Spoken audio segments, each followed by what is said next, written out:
Mais tu dois bénir ton pays parce que si tu plantes des paroles de bénédiction, Dieu va visiter ton pays. Et je prie que Dieu visite la France car il veut que la bonne nouvelle soit prêchée à toutes les nations. Elle servira de témoignage, alors viendra la fin. Il va enlever son église. Mais avant qu'il enlève l'église, mes amis, vous rêveriez tous que Jésus revienne aujourd'hui. Amen. L'apôtre Paul aussi, mais il disait à cause de l'évangile, il disait, je suis tellement investi de cette mission, il y a encore tellement d'âmes à gagner. Et nous ne savons pas combien d'heures, de jours, de mois, d'années nous séparent de l'enlèvement de l'église. Et pendant tout ce temps-là, qu'allons-nous faire? Maudire le désert ou le bénir? Fais ton choix ce matin. Fais ton choix de regagner une église vivante. Fais ton choix de bénir le pays. Fais ton choix de planter des paroles de vie. Choisis la vie. La Bible dit que la vie et la mort sont au pouvoir de la langue. Alors, décide de bénir la France. Ésaïe, regardez dans votre Bible. Ésaïe 43, verset 19. Ésaïe 43, verset 19. Le Seigneur est capable de faire toutes choses nouvelles. Amen. Tu peux le déclarer sur ta vie, sur ta famille. Tu peux le déclarer sur ton entreprise. Tu peux le déclarer sur la ville où tu habites, sur ton village. Dieu déclare ceci. Ésaïe 43, verset 19. Voici, je vais faire une chose nouvelle. Sur le point d'arriver. Ne la connaîtrez-vous pas? Je mettrai un chemin dans le désert, je vais mettre des fleuves dans la solitude. Est-ce qu'on peut proclamer une acclamation maintenant, là sur les réseaux sociaux? Proclamez la gloire de Dieu. Je vais faire une chose nouvelle sur le point d'arriver. Ne la connaîtrez-vous pas? Je mettrai un chemin dans le désert et des fleuves dans la solitude. Dieu va le faire parce qu'il déclare dans sa parole. Alléluia. 4e point, veille sur tes paroles. Veille sur la source de tes paroles. Comme je l'ai dit il y a quelques instants, la vie et la mort sont au pouvoir de la langue. Ainsi, il y a une puissance, une autorité qui se manifeste au travers de nos paroles. Et Paul nous adresse ce sage conseil. Regardez dans votre Bible, Colossiens, chapitre 4, verset 6. Colossiens, chapitre 4, verset 6. Que votre parole soit toujours assaisonnée, accompagnée de grâce, assaisonnée de sel, afin que vous sachiez comment il faut répondre à chacun. Amen. Nous avons besoin donc de l'action pénétrante et transformatrice du Saint-Esprit pour prendre soin de notre intelligence, de notre mental, de notre mentalité, de notre façon de penser, pour libérer des paroles qui vont être assaisonnées de grâce, assaisonnées de sel. Amen. J'ai lu ce témoignage bouleversant d'un tueur en série qui expliquait comment il en était arrivé à commettre des crimes odieux. Il expliquait que toute son enfance, il avait été victime des paroles humiliantes proférées par son père. Ces paroles avaient eu un effet destructeur sur son psychisme. Elles résonnèrent dans sa vie comme des paroles de malédiction. Et il ne faut pas qu'il en soit ainsi dans la maison de ceux qui se réclament de Jésus, puisque Dieu a déclaré sur le genre humain une parole de bénédiction. Jésus a déclaré sur l'Église une parole de bénédiction. Le croyant doit déclarer sur l'humanité une parole de bénédiction. Certaines paroles, bien-aimées, sont abaissantes, elles sont dégradantes, elles sont humiliantes. Et Satan se sert de ces paroles pour enfermer les croyants et les empêcher d'entrer dans leur destinée. Je dirais même, je vais aller jusque-là ce matin, je vais dire que certaines paroles revêtent un caractère occulte. Certaines paroles sont démoniaques. Vous dites, comment, pasteur? Mais écoutez-moi bien. Si le Saint-Esprit peut inspirer nos paroles, ne pensez-vous pas que le diable peut aussi les inspirer? Regardez un moment Jésus qui va dire « Arrière de moi, Satan !» Quand Pierre lui dit « À Dieu ne plaise, cela ne t'arrivera pas, tu n'iras pas à la croix. » Jésus, vous avez vu, Jésus a dit « Arrière de moi, Satan !» Lorsque les disciples traversent le village des Samaritains et qu'ils refusent l'évangile, ils s'adressent à Jésus et ils réclament que le feu du ciel dépende. Jésus va dire « Vous ne savez pas de quel esprit vous êtes animés. » C'est pourquoi veillons sur notre cœur et que nos paroles soient vraiment remplies de l'esprit. Même Jésus va reprocher aux chefs religieux. Alors ils ont tout le décorum religieux, les vêtements, tout ce qui va avec. Il n'y a pas de problème là-dessus. Mais Jésus va leur dire, Jean 8, verset 44, « Vous avez pour père le diable. Vous voulez accomplir les désirs de votre père. » Mais il dit, il a été meurtrier dès le commencement. Il ne se tient pas dans la vérité, parce qu'il n'a pas de vérité en lui. Lorsqu'il profère le mensonge, il parle de son propre fond. Et il est en train de leur dire, vous avez pour père le diable. Il est en train de dire, Satan a le mensonge au fond de son cœur, eh bien, si Satan est votre père, c'est qu'au fond de votre cœur, vous avez la même source. Ne laissons pas ces paroles. Veillons, frères et sœurs, sur nos bouches, mais pas seulement. Veillons sur notre intelligence. Veillons sur notre cœur. Car la Bible dit, c'est de l'abondance du cœur que la bouche parle. Donc je dois veiller sur mon cœur. Et je dois casser toute espèce de discours toxique, négatif, sur mon frère, sur ma sœur, sur l'église, sur mon collègue au travail. Je ne dois pas entrer dans toutes ces combines, parce que je dois veiller sur la source de mon cœur. C'est le meilleur moyen pour que le Saint-Esprit se serve de moi et permette que je puisse annoncer cette parole qui s'appelle l'Évangile et qui est assaisonnée du sel du royaume de Dieu. Alléluia. L'apôtre Paul s'élevait contre ces raisonnements. 2 Corinthiens 10, verset 5. Nous renversons les raisonnements et toute hauteur qui s'élève contre la connaissance de Dieu et nous amenons toute pensée captive à l'obéissance de Christ. Amen. Je terminerai par là ce matin avec la puissance de la confession. La puissance de la confession. Nous allons exercer la puissance de la confession. Je vais demander à Ève et puis à Evelyne de me donner un petit coup de main. On va distribuer des feuilles dans la salle. La puissance de la confession, c'est de l'abondance du cœur. Voilà, vous qui êtes sur les réseaux, à l'écran, sur Zoom, vous pourrez répéter avec moi aussi. Confessez avec moi. Amen. Gloire à Dieu, la puissance de la confession. Vous pourrez le garder dans votre Bible ensuite et de temps à autre, déclarer ce que vous êtes en Jésus. Votre identité est extrêmement importante. C'est important que vous puissiez veiller sur la qualité de votre identité. Alléluia. Vous avez 3 parties importantes, votre stature en Christ, la liberté des enfants de Dieu et ce que je suis en lui. Alléluia. Nous allons déclarer cela ce matin. Et je vous invite, lorsque l'ennemi vous attaque, à mémoriser les textes de la Bible, à mémoriser quel est votre statut en Jésus et à le déclarer. Alléluia. Gloire à Dieu. On y va ensemble? Amen. Vous répétez après moi. Merci pour ta parole. Je crois ce qu'elle dit à mon sujet. Je sais ce qu'elle me promet. Je fais ce qu'elle me commande. Je confesse ma stature en Christ. Je suis un homme nouveau ou une femme nouvelle. Je suis un racheté. Je suis un esclave de Christ. Je suis un vrai serviteur. Je suis un citoyen du royaume. Je suis un disciple du Christ. Je suis un adorateur du Dieu très haut. Je suis un fils d'Abraham. Je suis un témoin. Je suis un enfant de Dieu. Je suis un héritier. Je suis un fils ou une fille de roi.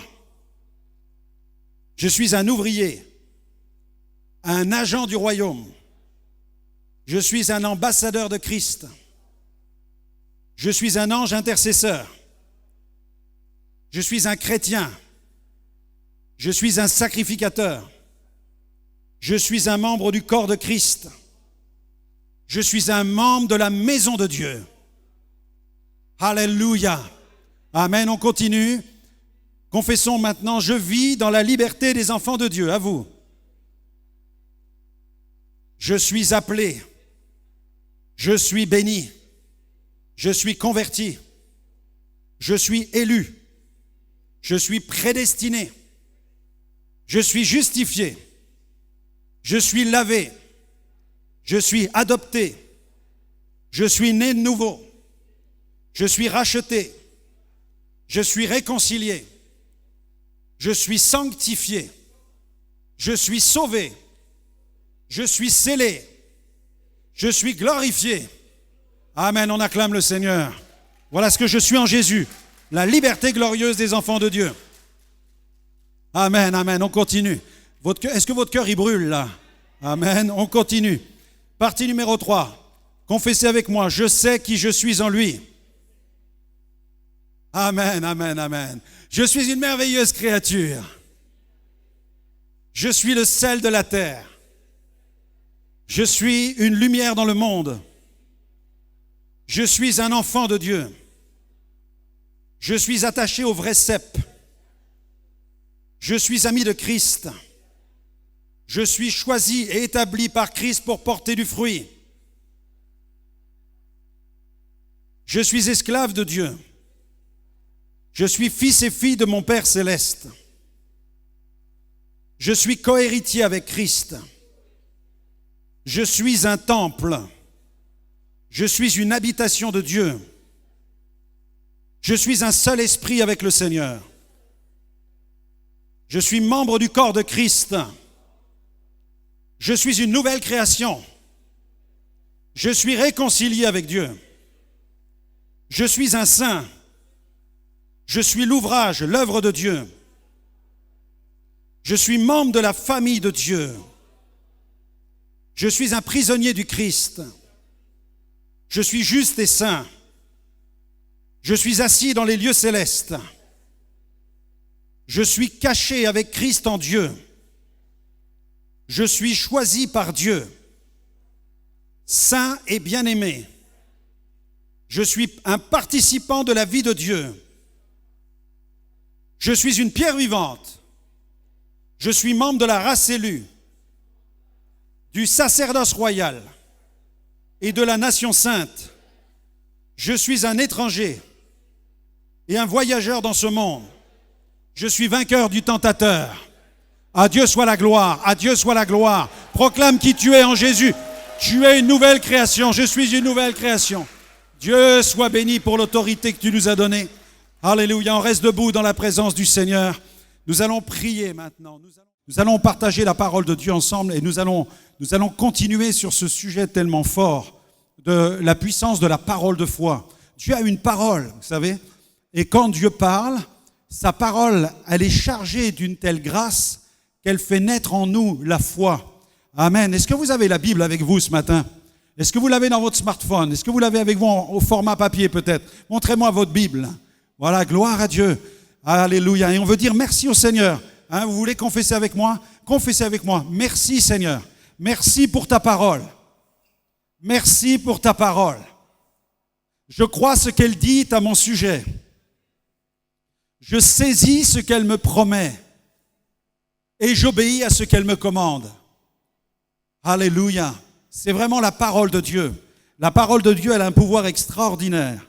Dieu proclame sur nous une parole de bénédiction. C'est ce que j'ai expliqué dernièrement, dès la Genèse. Quand Dieu parle, il promet de nous bénir. Il a dit, je les ai bénis. Dieu les bénit. Il a béni Adam et Ève. Dieu déclara la bénédiction sur le premier couple. Il a voulu les bénir. Ensuite, nous le voyons bénir Abraham. Nous le voyons aussi bénir Jacob, à tel point que Jacob a lutté pour obtenir, pour saisir sa bénédiction. Nous avons vu aussi que la parole de malédiction est brisée. Dieu brise la parole de la malédiction. Dieu ne permet pas qu'une parole de malédiction puisse produire un effet dans la vie du croyant. Dans la première épître de Jean, chapitre 4, verset 4, l'apôtre écrit « Celui qui est en nous, il est plus fort, il est plus puissant que celui qui est dans le monde. » Et je sais que bon nombre d'entre vous, vous avez un arrière-plan où dans votre culture, il y a beaucoup de pratiques de sorcellerie où des sorciers, des marabouts en tout genre, cultivent justement la parole de malédiction, envoient des malédictions, trafiquent sur les gens, exercent une influence. Nous sommes dans une société en France où les gens ont des difficultés à croire en Dieu, mais ils ont moins de difficultés à croire au diable. Il suffit de voir le nombre de cabinets de voyants, de cabinets de sorcellerie, pour se rendre compte qu'aujourd'hui, il y a tout un commerce avec le monde de l'occultisme.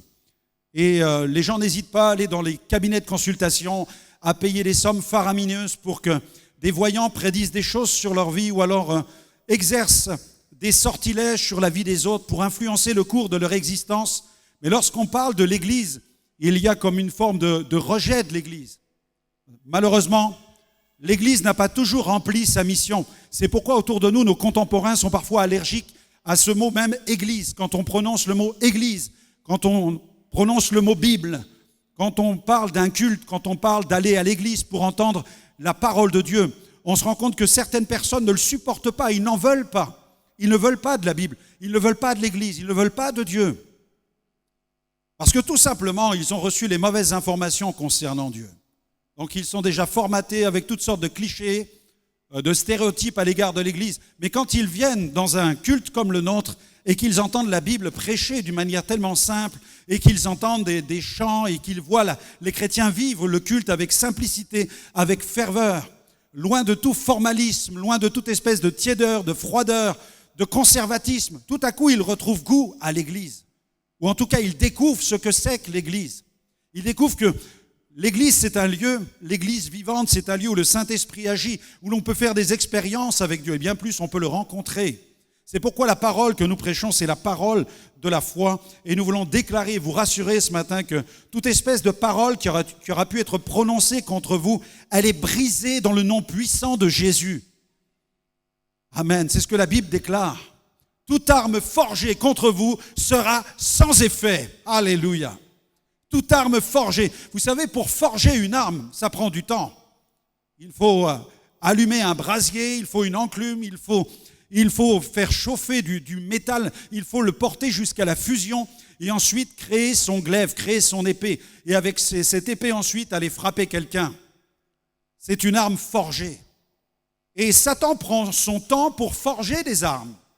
Il prend le temps qu'il faut, comme un forgeron qui prend le temps pour porter le métal à fusion et ensuite le frapper sur l'enclume pour lui donner la forme qu'il convient. Je peux vous assurer que Satan, il sait prendre ce temps pour prendre l'épée, pour fabriquer le glaive qui va vous faire souffrir et qui va détruire votre existence.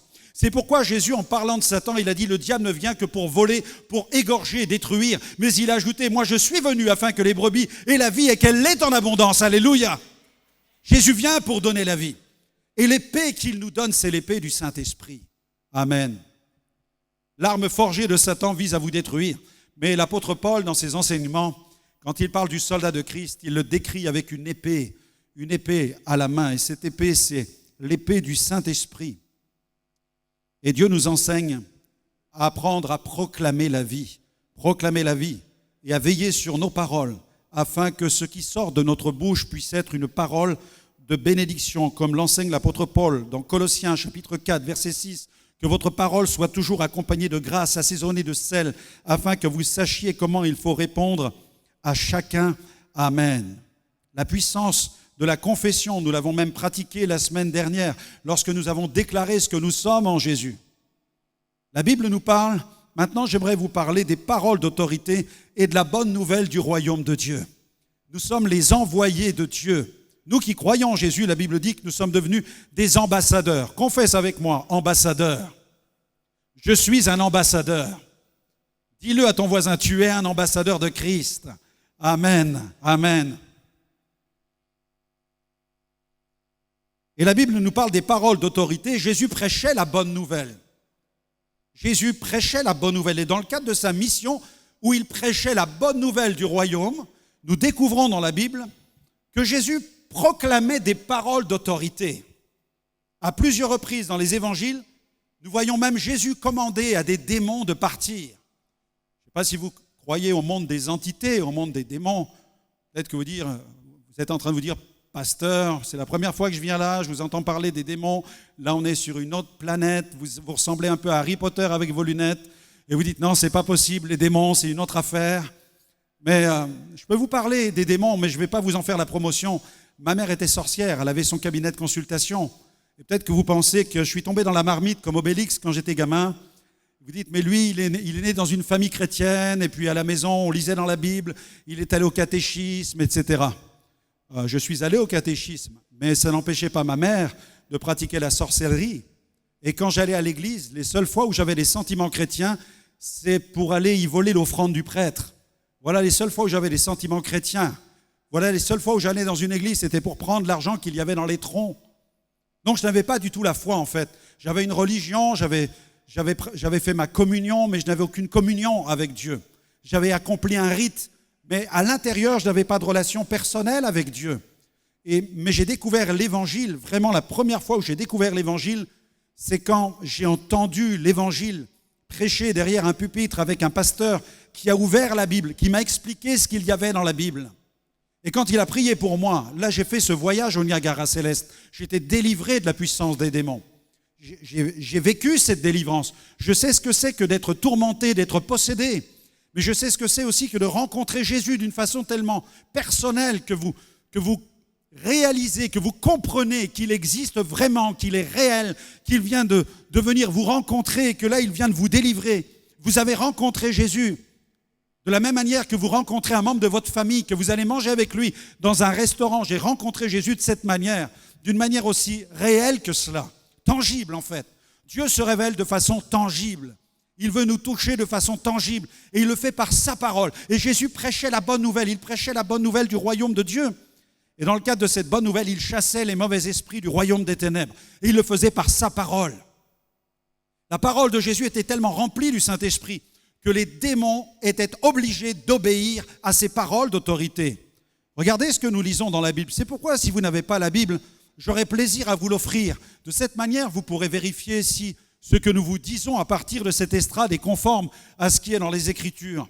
Dans l'évangile de Marc, au chapitre 1er, verset 39, la Bible dit « Il alla prêcher dans les synagogues par toute la Galilée et il chassa les démons. » Et là vous dites « Mince, dans une synagogue, il chassait les démons. » Et pourtant, une synagogue, c'est un temple et Dieu ne devrait pas permettre en fait à ce que les démons puissent avoir de la place dans un temple.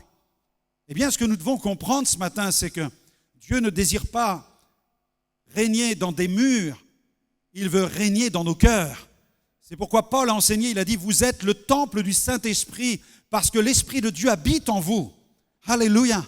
À quoi cela sert-il d'aller dans un bâtiment dédié à la religion si finalement, dans nos cœurs, Dieu n'y habite pas? Et ce que Dieu veut, c'est faire de vous, de votre vie, une synagogue en fait. Il veut faire de votre cœur un temple. Il veut faire de votre existence une cathédrale. Il veut habiter en vous. Parce que le plus important, c'est quand vous quittez ce temple et que vous rentrez chez vous, que vous êtes face à vous-même, vous êtes face aux problèmes de votre existence, vous êtes face aux tourments de l'ennemi qui vous attaque, vous êtes face aux problèmes de la vie. Vous ne devez pas quitter votre maison pour courir dans un temple, pour essayer d'y trouver Dieu, mais au plus profond de vous-même, vous savez que Dieu est là et qu'à tout moment, quel que soit l'endroit de la planète où vous vous trouvez, Dieu sera là pour vous secourir, vous délivrer, parce que vous allez devenir le temple du Saint-Esprit. Alléluia. Alors pourquoi est-ce que nous voulons venir ici chaque dimanche? Eh bien parce que nous aimons être ensemble. Parce que la Bible dit que lorsque tous les croyants se rassemblent, ils sont la maison de Dieu. Et tu habites au milieu d'eux, psaume 133, et c'est là qu'il envoie la bénédiction et la vie pour l'éternité. Amen. Dites Alléluia ou j'explose. Amen. Alléluia. Dieu soit béni. Dans Luc chapitre 4, verset 41, des démons aussi sortirent de beaucoup de personnes en criant et en disant « Tu es le Fils de Dieu !» Alléluia, il leur tordait le cou. Ils étaient obligés de confesser qu'il était le Fils de Dieu. Mais il les menaçait, ne leur permettait pas de parler parce qu'ils savaient qu'il était le Christ. Jésus réprimait les démons sévèrement, mais aussi il imposait les mains aux malades. Et souvent, quand il priait pour les malades, il adressait des paroles de foi, des paroles d'autorité, des paroles de guérison. Une femme courbée, regardez dans Luc 13, verset 12, si vous prenez des notes, Évangile de Luc, chapitre 13, verset 12, la Bible nous parle d'une femme courbée, tenue par un esprit d'infirmité depuis 18 ans. 18 ans. Jésus la vit, lui adressa la parole et lui dit « Femme, tu es délivrée de ton infirmité. » Et elle se redressa. Amen. Un homme dont la main était sèche cette fois-ci. La main était atrophiée, elle était raide. Peut-être cet homme avait-il fait même un AVC. La Bible dit qu'il dit à cet homme, étends ta main. L'homme l'étendit et sa main fut guérie. La Bible nous parle aussi dans Marc 9, verset 22, d'une jeune fille gravement malade. Jésus se retourna et dit en la voyant, prends courage ma fille, ta foi t'a guérie. Et cette femme fut guérie à l'heure même. Un aveugle, dans Luc 18, verset 42, Jésus lui dit, recouvre la vue, ta foi t'a sauvé. Un paralytique, dans Luc 5, verset 23, Jésus lui dit, lequel est le plus aisé de dire, tes péchés te sont pardonnés, ou de dire, lève-toi et marche.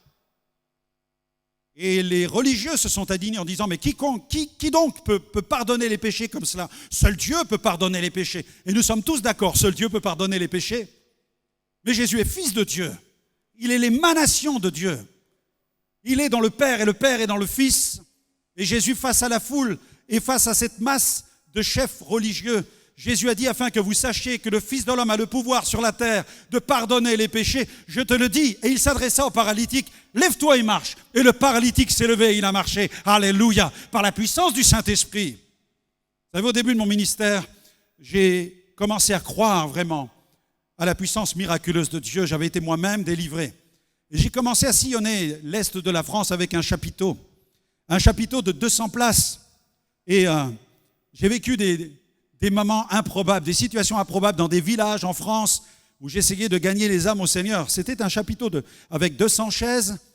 Et je me souviens d'une mission dans un village de l'Est où là, il n'y avait que 14 personnes qui venaient m'écouter chaque soir.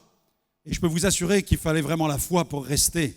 Parce que quand il pleuvait, quand il y avait la tempête, le vent, sous le chapiteau, c'était insupportable, tellement difficile. On avait une très mauvaise sonorisation. Voilà, on galérait, mais c'était incroyable. Mais on était là pour prêcher l'Évangile. Et je me souviens de cette dame qui venait chaque soir pour écouter la parole. Elle avait entendu parler de cette mission et pour m'encourager, elle avait dit, je viendrai pasteur, je prierai pour vous. Et chaque soir, elle était là. Elle souffrait d'une dégénérescence qui touchait sa colonne vertébrale, ses os, son corps. Elle marchait avec des béquilles. Et tous les soirs, elle entrait sous le chapiteau, elle s'asseyait parmi les 14 personnes, elle priait. Et le chapiteau était désespérément vide. Personne ne voulait recevoir l'évangile. Personne, si ce n'est un chien. En effet, il y avait un chien qui venait à chaque réunion pour m'écouter. Et il était là, fidèle. Et j'ai commencé à l'appeler, à le baptiser du nom de fidèle. J'ai dit, viens là, fidèle, viens là, fidèle. Et le chien était là, fidèle, fidèle, fidèle au chapiteau, fidèle à la réunion. Et quand je lançais un appel, personne ne répondait, si c'était le chien. C'était le seul qui venait devant l'estrade.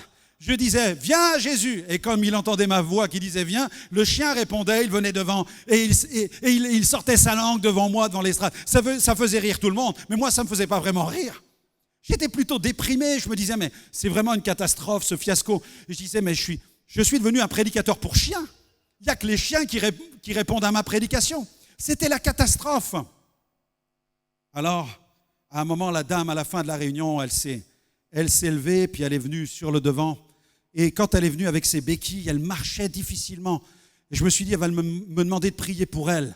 Et je vous avoue que je n'avais pas vraiment la foi de prier pour cette dame. Quand je voyais dans tel état où elle se trouvait, je me suis dit, mais comment un prédicateur pour chien va-t-il prier pour cette dame et avoir du résultat? Je disais, non, ça ne va pas marcher. Alors elle s'avance, et là, elle se place en face de moi. Et je lui dis, madame, qu'est-ce que vous voulez? Dites-moi ce que vous voulez. Elle me dit, pasteur, j'aimerais que vous priez pour... Et là, j'attends qu'elle me dise, priez pour ma santé. Elle me dit, pour mon mari. Je dis, votre mari? Qu'est-ce qu'il a, votre mari? Elle me dit, ça fait 20 ans qu'on prie pour lui, il ne veut pas se convertir, il ne veut rien entendre. Et dans ma tête, je me dis, mais